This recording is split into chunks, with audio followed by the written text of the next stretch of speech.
Samedi 19 février 2022, à la une de ce 13h, la Confédération paysanne du Faso invite les nouvelles autorités à prendre des mesures urgentes afin de répondre aux besoins alimentaires des populations. C'était lors d'une conférence de presse tenue hier et qui était principalement axée sur la campagne agricole 2021-2022.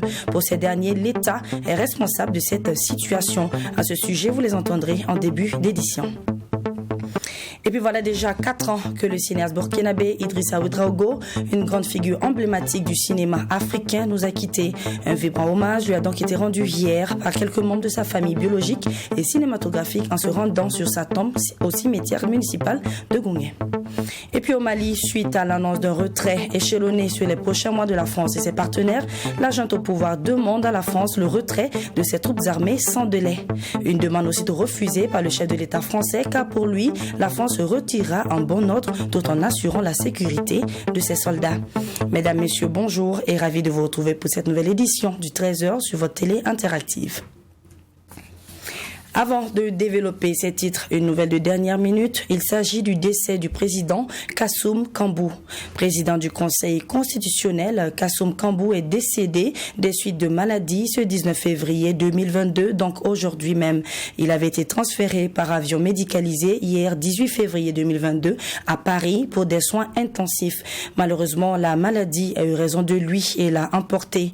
En rappel, ce dernier avait manqué la cérémonie de prestation de serment du chef de l'État Paul-Henri Damiba pour cause notamment de cette maladie le 16 février dernier. Et c'est Bourrémon Cissé, doyen des juges, qui a assuré l'intérim. Nous reviendrons très bientôt pour de plus amples informations dans nos prochaines éditions. Je vous le disais également il y a quelques instants, la Confédération paysanne du Faso a animé une conférence de presse le 18 février 2022 sur la campagne agricole 2021-2022. Une conférence de presse visant à tirer la sonnette d'alarme sur la situation alimentaire au Burkina Faso. Pour la Confédération paysanne du Faso, la situation est alarmante. La campagne agricole a été mauvaise et près de 12% de la population ont besoin d'assistance alimentaire d'ici au mois d'août 2022. Abdoulrahim Mienye nous en dit plus. La campagne agricole 2021-2022 a été très mauvaise selon la Confédération paysanne du Faso qui évoque des risques de catastrophe alimentaire. La cause de cette situation, l'indisponibilité des intrants agricoles, la mauvaise pluviométrie et surtout la crise sécuritaire qui a empêché près d'1 million de producteurs de cultiver. La Confédération paysanne du Faso note une production déficitaire dans plusieurs régions du pays, dont la plupart sont fortement touchées par la crise sécuritaire. Plus de 60%, les producteurs ont estimé que la campagne agricole a été très mauvaise. La situation est encore plus alarmante dans les régions du Nord, le centre-Nord, du centre-Est et de l'Est, où plus de 80% des exploitants agricoles ont apprécié très négativement les résultats de la campagne. Environ 67% des exploitants familiaux estiment ne pas pouvoir couvrir leurs besoins alimentaires. En conséquence, selon les cadres harmonisés, près de 2,7 millions de personnes pourraient avoir besoin d'une assistance alimentaire d'ici le mois d'août 2022, soit 12% de la population globale. L'État est responsable de cette situation selon les conférenciers. Ils sont remontés face à l'absence d'une véritable politique agricole qui permette aux producteurs d'avoir accès aux intrants à temps et de faire des cultures de contre-saison. Nous demandons effectivement qu'il y ait cette maîtrise des eaux de surface et l'exploitation aussi de la nappe phréatique. Et comment le faire? C'est-à-dire pourquoi ne pas effectivement apporter des appuis aux agriculteurs qui peuvent vous permettre effectivement de maîtriser des eaux de profondeur et de pouvoir produire en contre-saison.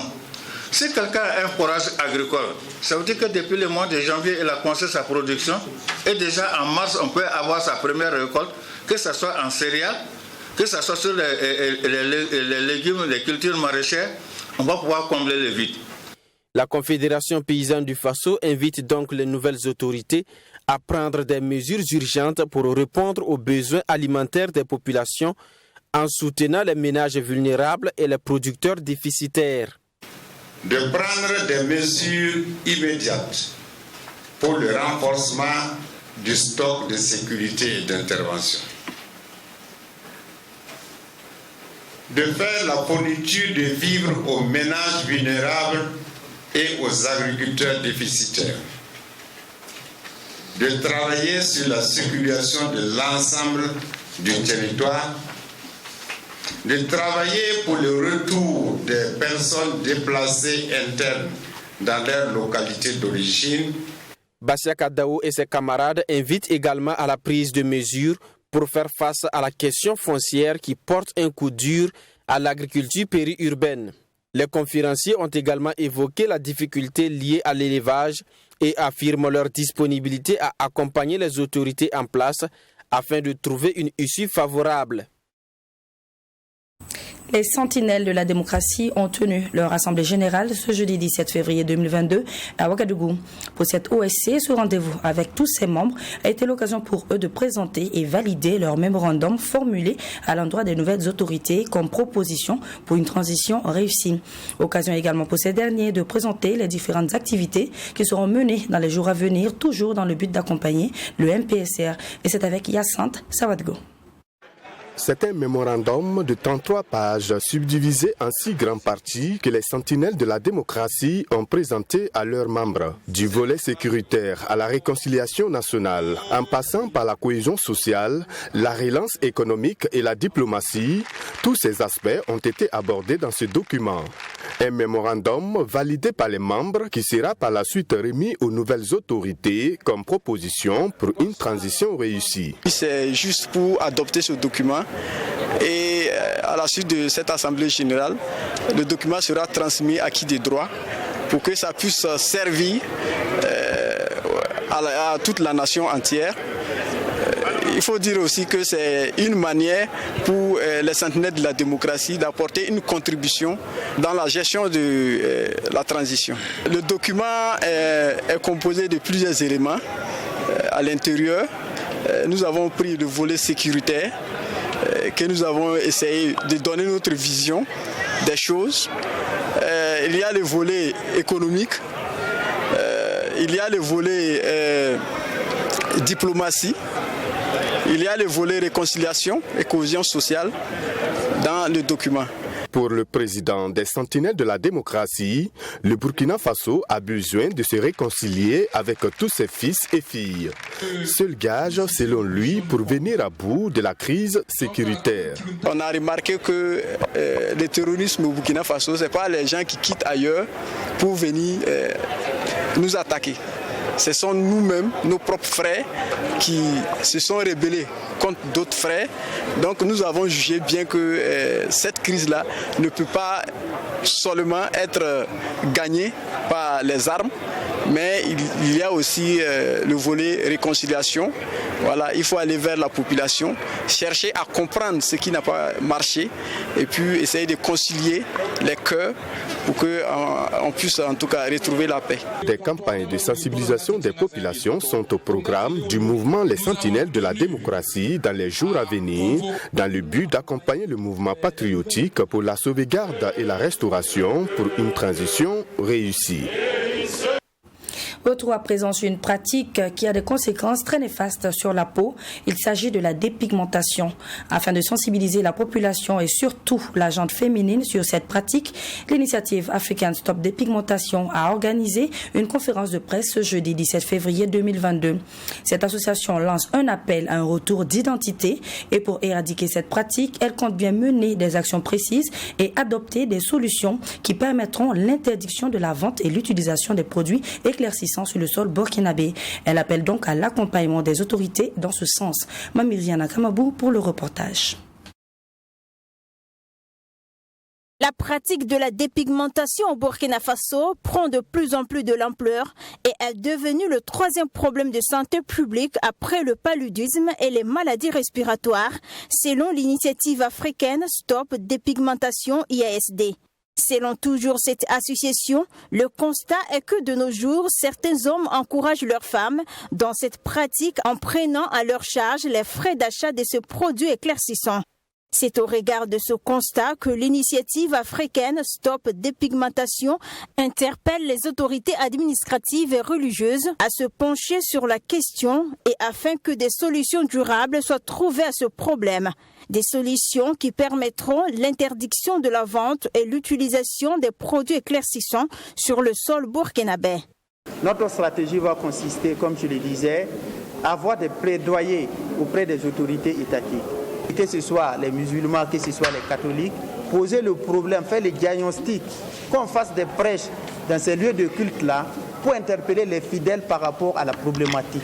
L'initiative africaine Stop Dépigmentation IASD est une association qui se proclame apolitique. Son objectif est de lutter exclusivement contre la dépigmentation sous toutes ses formes et la promotion de la femme. L'association annonce des activités qu'elle compte mener pour apporter sa contribution dans l'éradication de cette pratique. Nous allons aussi aller dans des écoles pour animer des conférences publiques avec des élèves. Il y aura des conférences publiques aussi dans des lieux publics, de sorte à attirer l'attention de l'opinion publique et sensibiliser également les hommes. Vous savez que c'est les hommes qui incitent les femmes à devenir claires, parce que l'Africain, pour la plupart, aime les femmes de teint clair. Mais nous ne sommes pas contre les femmes de teint clair naturel. Au contraire, nous les aimons. Nous sommes contre les femmes qui se dépigmentent et qui ont une peau vraiment et surtout souvent des odeurs qui indisposent l'assistance, le voisinage. Donc nous sommes contre ces pratiques-là. La pratique de la dépigmentation a des conséquences néfastes sur la peau. On peut citer entre autres des maladies comme l'acné, le cancer de la peau et des problèmes de cicatrisation qui créent des complications lors d'une éventuelle opération chirurgicale. Des conséquences qui peuvent même conduire à la mort des patients.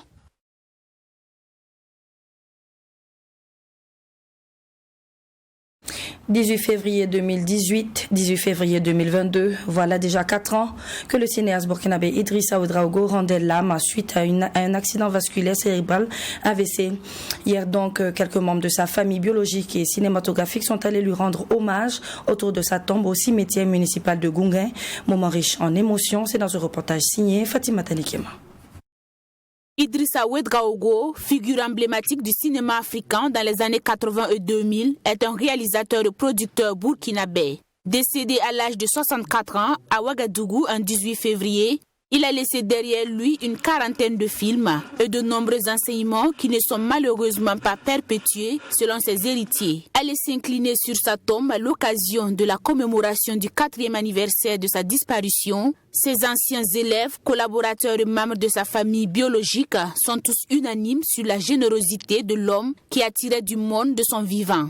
Quand tu partais à la production d'Idrissa Ouedraogo ou dans son domicile, c'était boudé de monde. C'était tout un boudé de monde à n'importe quelle heure. Qu'il soit là ou pas, ils vont l'entendre. Ils vont l'attendre et puis parler avec lui. Peut-être certains pour des projets, mais une petite minorité. Mais la grande majorité pour venir exposer des problèmes, des cas sociaux, que toute personne qui viendra retournera de toute façon satisfaite. Aujourd'hui, vous constatez, est-ce que ce même monde-là est là? 4 après, jour pour jour, il est parti. Le cimetière est vide. Selon sa famille et ses héritiers dans le secteur du cinéma, le maestro du cinéma africain, comme on l'appelait, mérite mieux. À en croire ces derniers, Idrissa Ouedraogo, après tout ce qu'il a fait pour le monde du cinéma et pour certains burkinabés, mérite plus d'hommages que ce qui a déjà été fait. Notamment la salle de ciné Canal Olympia de Pissy qui porte son nom.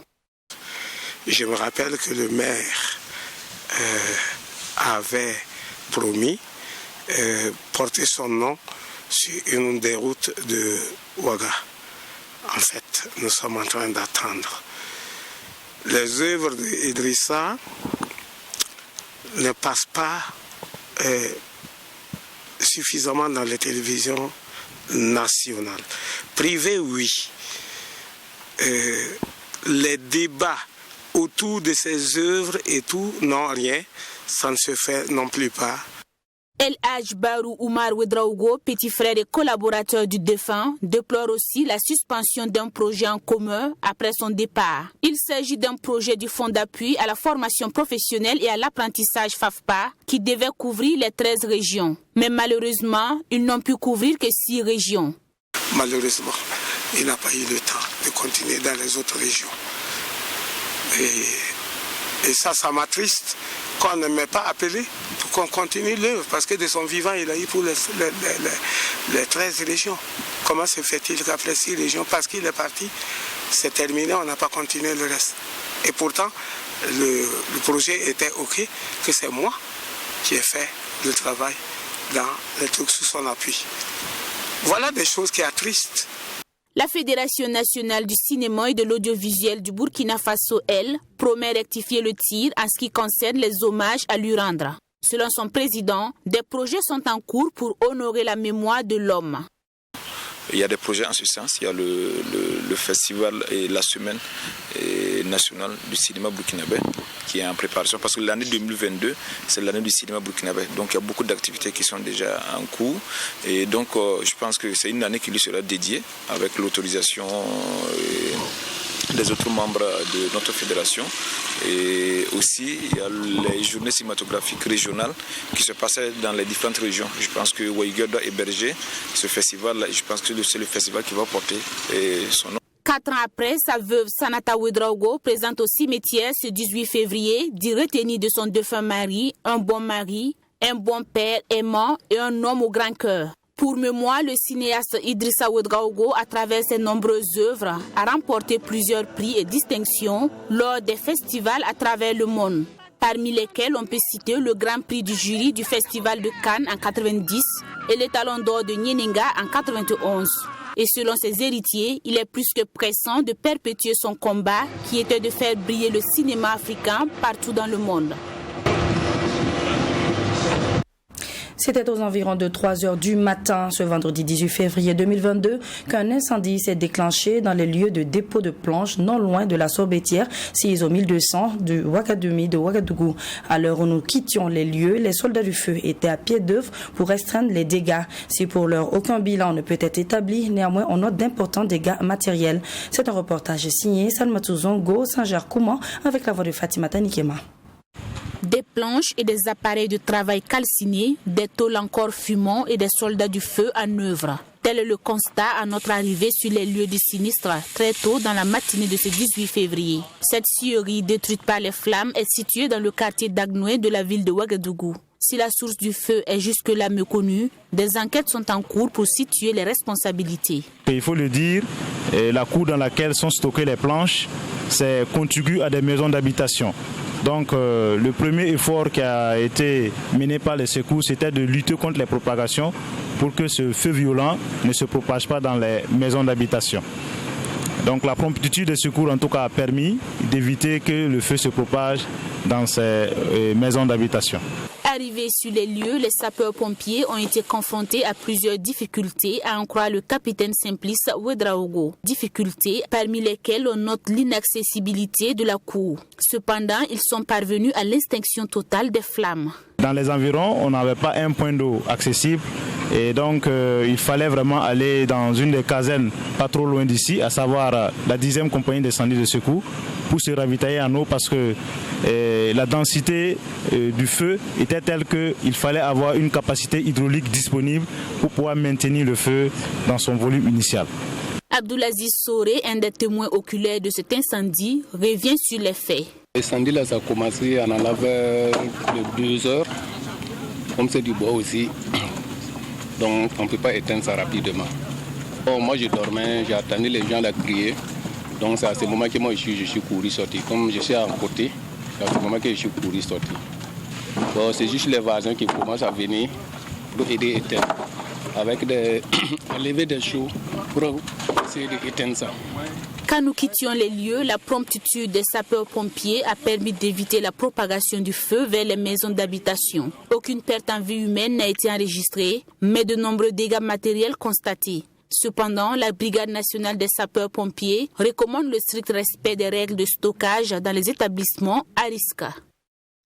Après 9 ans de lutte contre les groupes armés au Mali, la France annonce son départ.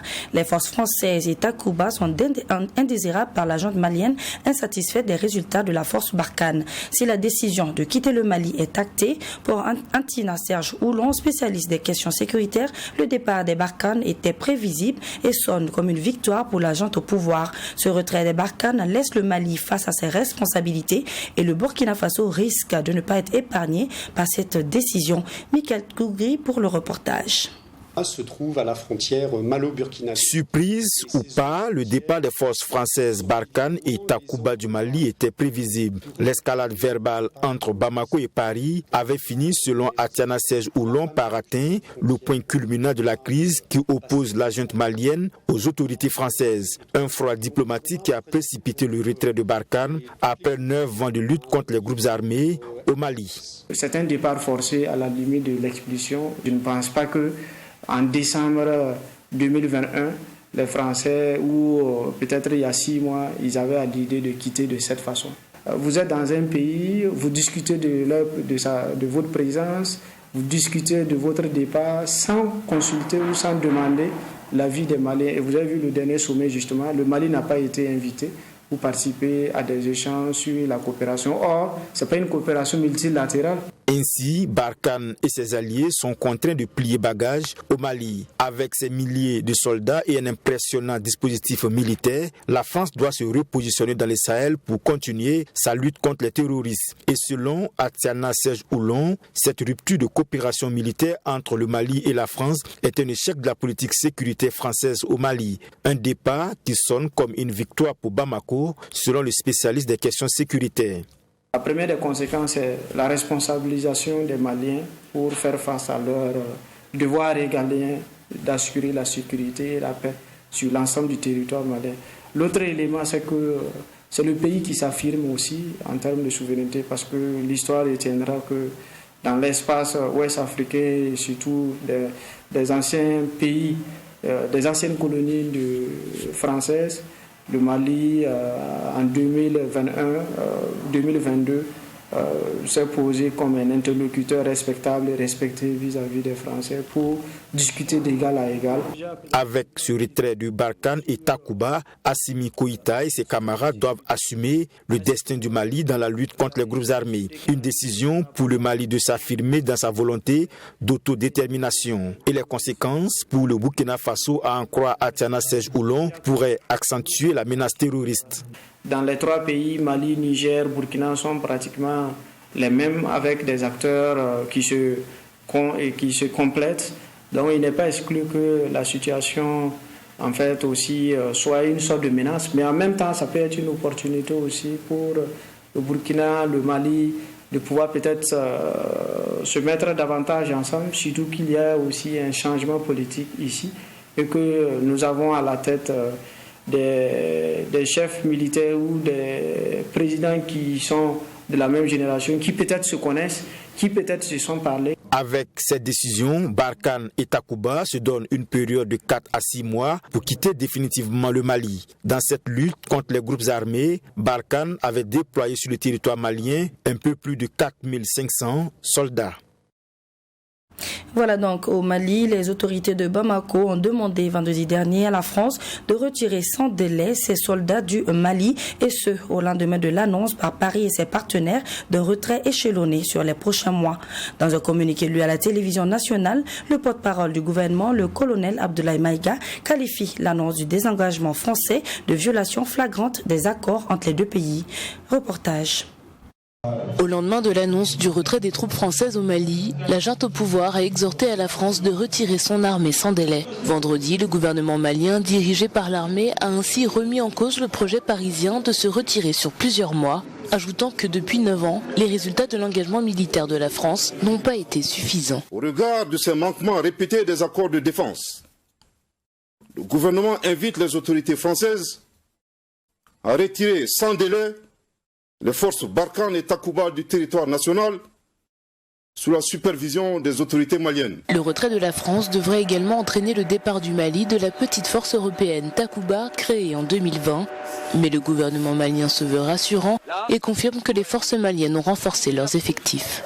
Les autorités de la transition, dans l'exercice de leurs droits souverains, ont entrepris des actions volontaristes pour diversifier les partenariats, consenti d'énormes efforts, permettant ainsi la montée en puissance des forces armées maliennes et l'amélioration significative de la situation sécuritaire sur le terrain depuis 6 mois, notamment en vue de créer les conditions sécuritaires pour la tenue d'élections. En réponse à cette demande malienne, le président français Emmanuel Macron a assuré lors de la seconde journée du sommet Union européenne-Union africaine à Bruxelles que les troupes françaises partiront de façon ordonnée.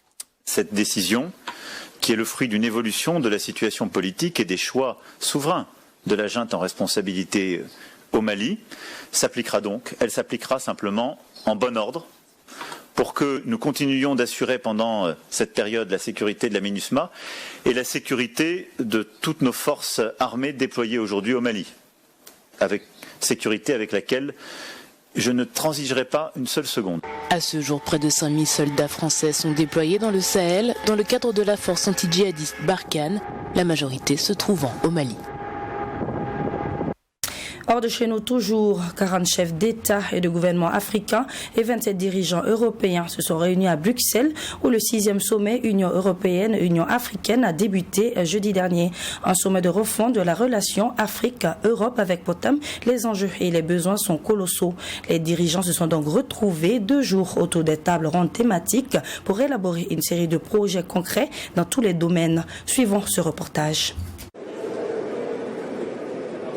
Les dirigeants européens et africains ont entamé jeudi la réécriture de leur partenariat à l'ouverture du 6e sommet entre les deux parties à Bruxelles. Mot de fin d'Emmanuel Macron après avoir énuméré les nombreux défis auxquels le continent africain est confronté. Faire de ces retrouvailles une réussite 5 ans après Abidjan. Le ton a été donné dès le départ par les leaders africains, aller au-delà des formulations théoriques et revoir les mécanismes qui ont jusqu'ici montré leurs limites. L'Afrique développe une diversité de partenariats qui n'a pas la même histoire, ni peut-être la même ampleur que celle de notre partenariat avec l'Europe. Ces nouveaux partenariats ne sont pas moins pertinents et avantageux pour l'Afrique. Et de ce point de vue, sont dignes de respect et de prise en compte. Autre point susceptible de rendre les discussions tendues ce vendredi au Conseil européen, le débat sur les combustibles fossiles. L'Europe pousse pour un abandon des fossiles au profit de sources d'énergie plus propres. À son arrivée au sommet de l'Union européenne ce jeudi à Bruxelles, le président sénégalais et président en exercice de l'Union africaine, Macky Sall, a reconnu qu'il y avait encore des divergences sur la question des énergies fossiles. La question est surtout de savoir jusqu'où l'Union européenne peut aller dans le financement de ce type de projet. Selon des observateurs, l'Union africaine veut que ce besoin soit pris en compte dans la déclaration finale qui sera publiée ce vendredi. Parfois, certains chemins magnifiques ne peuvent être découverts qu'en se perdant. C'est sur cette magnifique pensée que je vous quitte en vous donnant rendez-vous la semaine prochaine pour de nouvelles éditions. En attendant, prenez grand soin de vous.